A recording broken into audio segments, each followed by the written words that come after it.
Hey y'all, Irix Guy here, and I wanted to post a follow-up review for the Mavic 2 Pro after using for a few weeks. Now, if you've watched my other drone videos, you know that I've been using drones religiously since Phantom 1.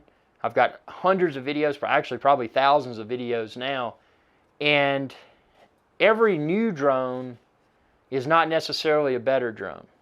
You know, you can watch some of my older videos where I jumped from let's see, was it Phantom 3 Pro to Mavic Pro, the original Mavic Pro? Or was it, yeah, it was Phantom 3 Pro to Mavic, to the original Mavic Pro.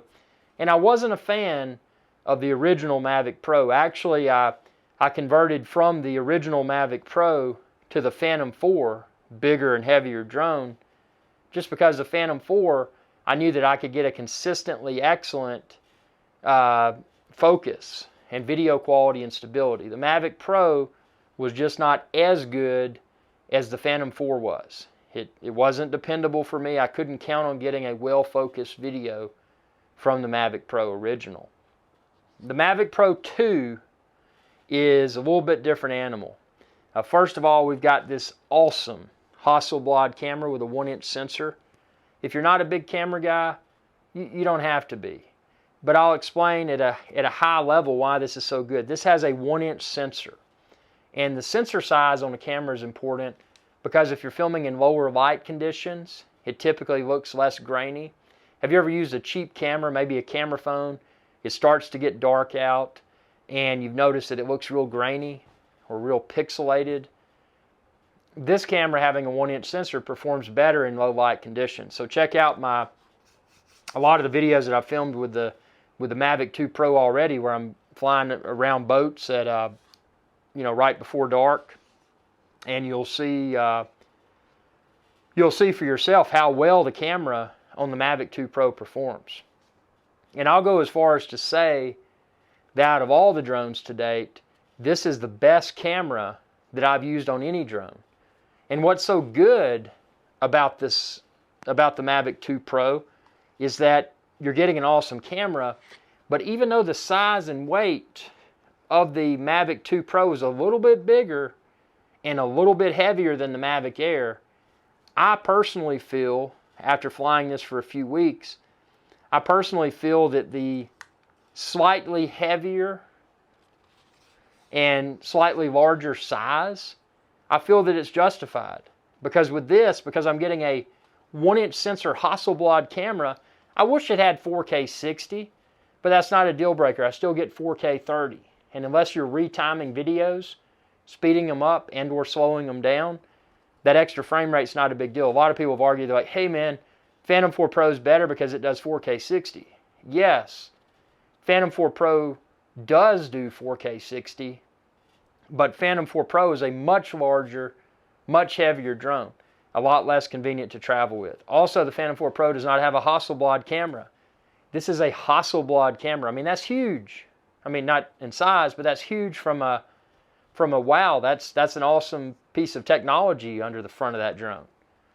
So the image quality is, without a doubt, the color saturation out of the camera. This is the best performance that I've seen from a drone's camera to date. And to be able to have it in a size that's so small and so lightweight, again, it's a little bit bigger than the Mavic Air. I love the Mavic Air. Mavic Air is still my second favorite drone. But Mavic 2 Pro is now my number one drone, my favorite drone, just because, again, it is a little bit bigger and it is a little bit heavier than the Mavic Air. But look at that. That's still compact. I mean, most DSLR cameras with a lens are much larger than this. So it's not too big and it's not too heavy. I mean, that's, this isn't going to fit in the pocket of some skinny jeans. But, it's still manageable. Put it in its, let me get my little case over here. Hold on. Put it in its little case to better protect it. And I know I didn't put on the gimbal guard. I need to do that. That's one of my minor complaints about the Mavic 2 Pro, is that I think they could have done a better job with designing the gimbal protector. But if I'm going a long distance, I'm going to put it on because it may better prevent the camera from flopping around during transport. But just for a gentle move a few hundred yards away to the next flying location, I've been putting it in this case without the gimbal guard on. So it's probably not best practice, but I've been doing it. But I mean, yeah, look at that. I mean, imagine this. This is, you know, if you travel with a shaving kit with your toothpaste and razors and all that good stuff in there, this is about the same size as a shaving kit. So it's not too big, it's not too heavy. And the battery life from this thing, I think the manufacturer may quote around 31 minutes. Real world, and again, real world for me, that's me in the field with the Mavic 2 Pro.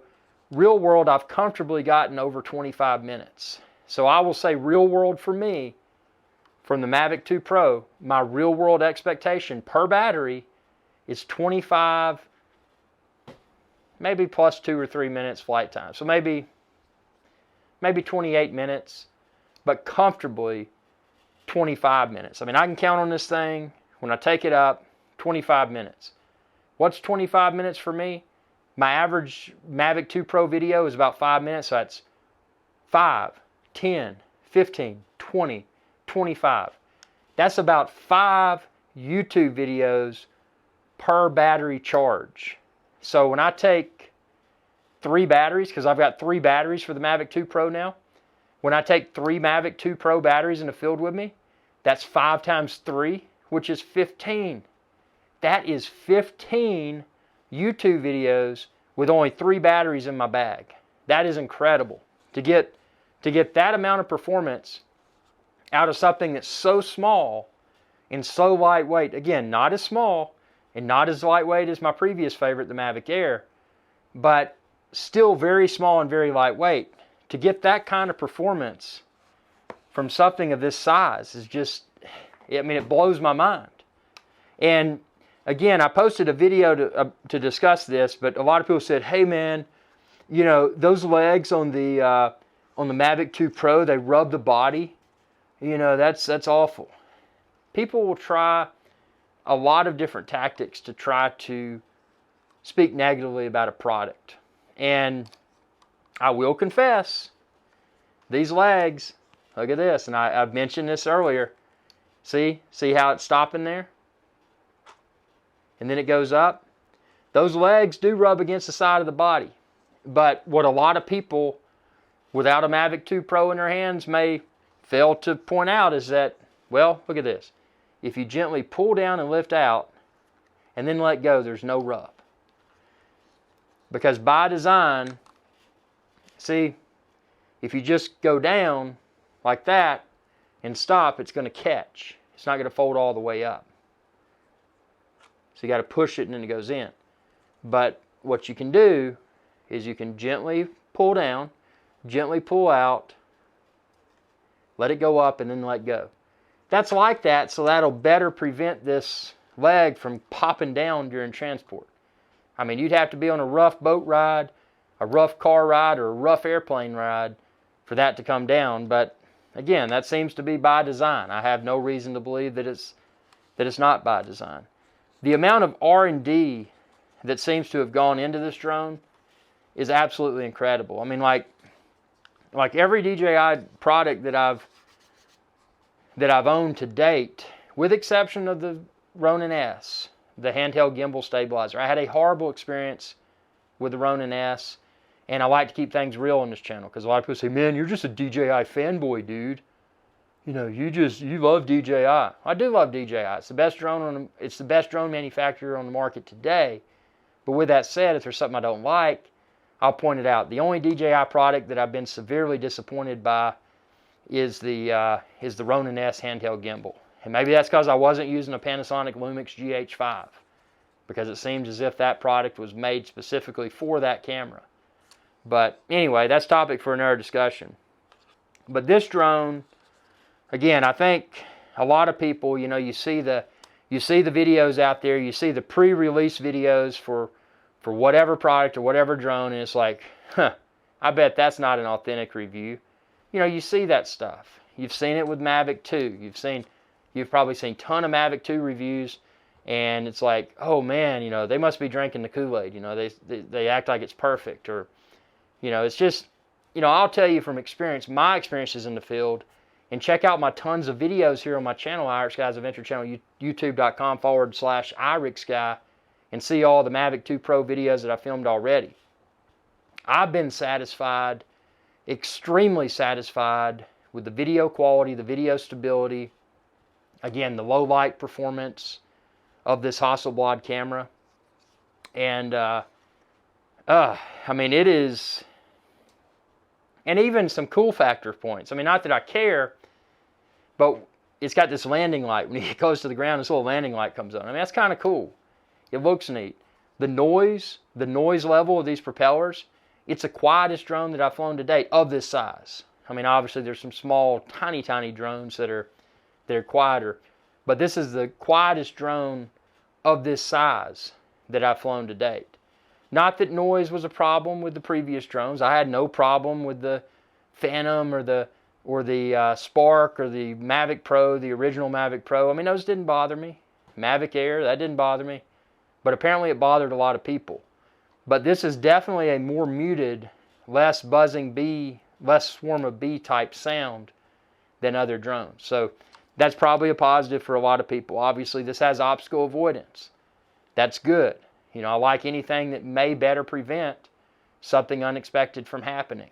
With that being said, I never trust obstacle avoidance. I never assume that obstacle avoidance is there, just to be safe and just to be responsible.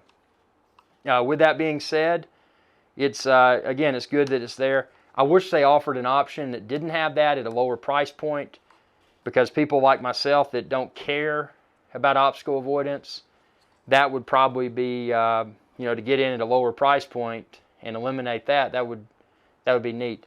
I'd really like to see them start to, kind of like Apple does with computers, with laptops. I would really like to see DJI start saying, hey, you know, come in here, pick your base add-on accessories or add-on options. You know, do you want obstacle avoidance? Click yes or no. No, I don't want it. You know, and then just kind of give you the total of your drone's you know, price based upon options. You know, if you could eliminate the obstacle avoidance, you know, that could potentially lower the price. You know, things like that. That would be cool. You know, spec out the drone just like you would want it. That would be really neat to see in the future. What I've really enjoyed, and you can see it here, are these DJI goggles. You know, flying this with DJI goggles, or watching someone fly it rather, is super cool, because it creates the experience of, feels like being in a virtual cockpit. It's a really cool experience, you know. Toss goggles on, throw somebody else a controller, let them fly around, and just watch the world around, you know, using the goggles. It's a very exciting yet unusual experience. And you can find the goggles. Check the link within this video's description. Obviously, I've got a link to the goggles, the Mavic 2 Pro, also the Mavic Zoom, this case, and various other accessories that I use for my Mavic 2 Pro there. But it's, without a doubt, without stutter, without hesitation, Mavic 2 Pro is, without a doubt, for me, my favorite drone on the market today at the time of posting this video. And that's not because it's the newest drone. A lot of people say, oh, you just like that drone because it's the newest DJI drone. That's not the case. Again, back to original Mavic Pro. I did not like the original Mavic Pro.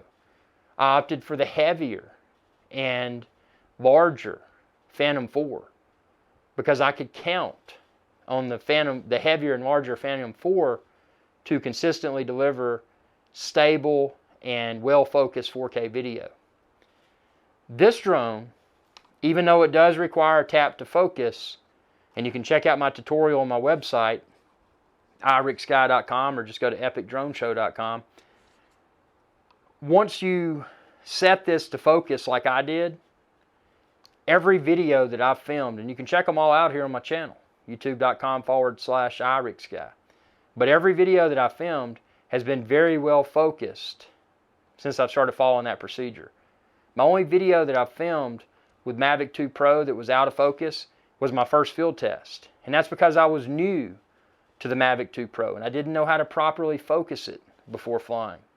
But now, since I've used that procedure, every one of my Mavic 2 Pro videos have been exceptionally well focused. That's bright sunlight, that's low light before sunset, all conditions. So it's been a real, flying this drone has been a real treat. And again, you know, just looking at the size, the weight, the performance, I mean, all of these, taking all of these factors into consideration, it's just, it would be very hard to beat this drone. And I think as the drone industry continues to evolve, I think this is definitely, you know, if you want to say, you know, show me an example of what an excellent drone is, I think this is the drone that most everyone today, from casual hobbyist to professional travel videographer, I think this is the drone that most everyone would say, you know, that is a definition of an excellent drone. You know, that is a rock solid tool. You know, that's just definitely not a toy. You know, this is a rock solid tool. With that being said, for a hobbyist on a more tight budget, the Mavic Air is still awesome. And again, you can check the link within this video's description. You can find the Mavic Air there as well. Mavic Air is still my number 2 favorite drone on the market today.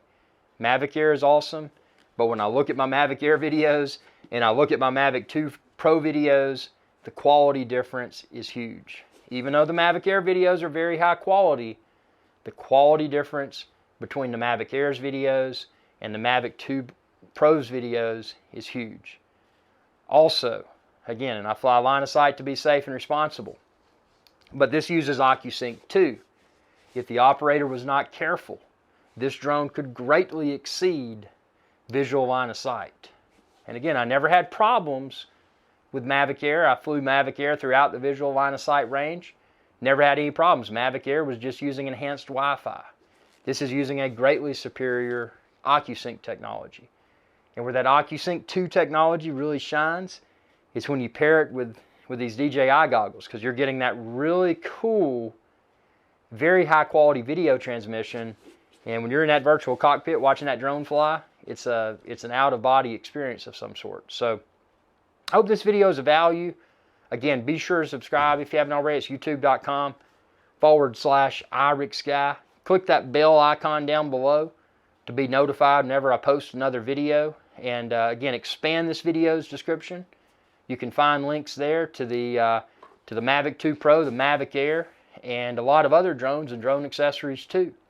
Thanks for watching, and y'all have a good day. Hey y'all, irixguy here. If you enjoyed this video, please be sure to subscribe, like, and share. It's viewers like you that enable my channel to continue to grow. Thank you.